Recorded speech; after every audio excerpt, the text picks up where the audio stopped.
Severance finally just confirmed what happened to GEMMA, and it's even more disturbing than we thought. But before we get into it, if you haven't done so already, please hit the subscribe button, drop a like and comment on the video, and if you're able, please sign up for channel memberships for exclusive content, which really helps us out. Anyway, let's get back to Lumen. So, it's honestly becoming difficult to find new words to describe the mastery in which Severance develops new and existing mysteries. Some have argued that the show is too slow of a burn as we don't know Lumen's overall plan after 17 episodes of television. However, this obsession with the bigger picture misses the plethora of colourful characters and the engaging arcs we get to witness, such as Milchick's constant teetering between sympathetic and manipulative in his newly elevated role at the company. Even the argument that we don't know anything more about Lumen's plan has been somewhat disproven. The latest episode of Severance takes a massive step forward by showing us Mark and GEMMA's past relationship, how it developed and faltered, and how Lumen's presence existed in their lives far longer than we originally assumed.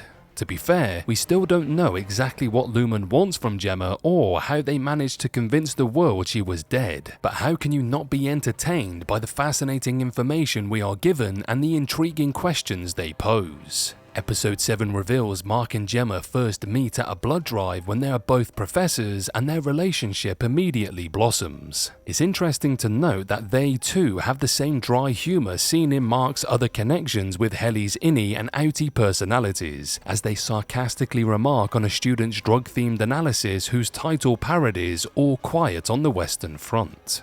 Yet, despite the cute flirtation, the fact the blood drive is organised by Lumen as we see the company's logo on the machines teases their sinister presence from the start of Mark and GEMMA's relationship, which only grows as time passes.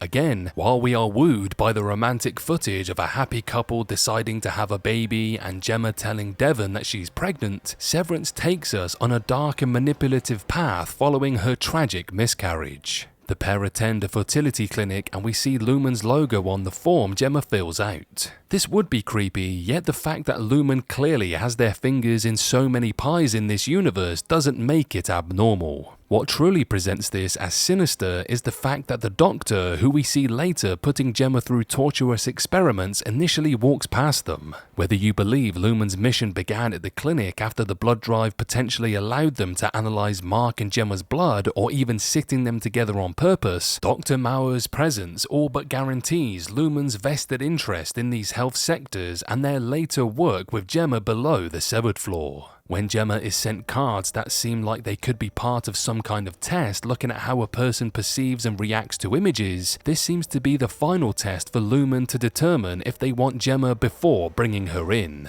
The targeting from Lumen and the pure love between Mark and GEMMA moves us away from one of the initial theories that GEMMA might have used Lumen to get away from Mark. While their relationship is certainly tested, GEMMA shows no signs of wanting to leave Mark on the night of her crash, even being the one to say "I love you" first and not leaving until Mark says it back. When she is told by Dr. Mauer at Lumen that she can see the outside world again after she goes into every room, her first thought is that she will get to see Mark again, and her escape also reiterates that she is not there by her own volition. What remains a mystery is how Lumen really took GEMMA. Did they stage the crash themselves, or was it something they reacted to quickly enough to save GEMMA from, or even bring her back from death?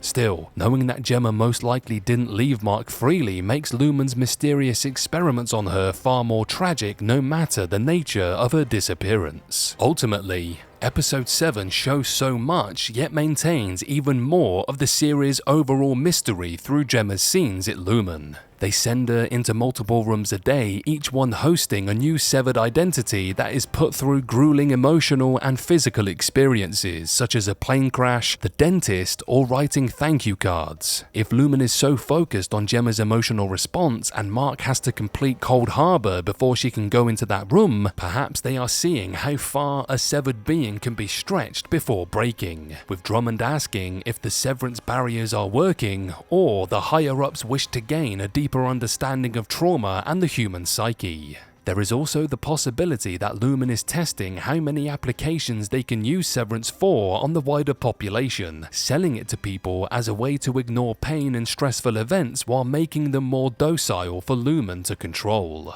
The most terrifying aspect of Lumen's use of GEMMA is how Drummond reminds Dr. Mauer they will have to get rid of her after she goes into the Cold Harbor room, and the importance of the file to people like Milchick, Natalie, and Helena must mean this room is different. One theory is that if Cold Harbor is to be some kind of final step, could it be related to death, with Lumen seeing if it can resurrect people who have died? The opening credits of Season 2 depict a car in a frozen lake, and when GEMMA is asked if she would rather drown or suffocate, she chooses to drown.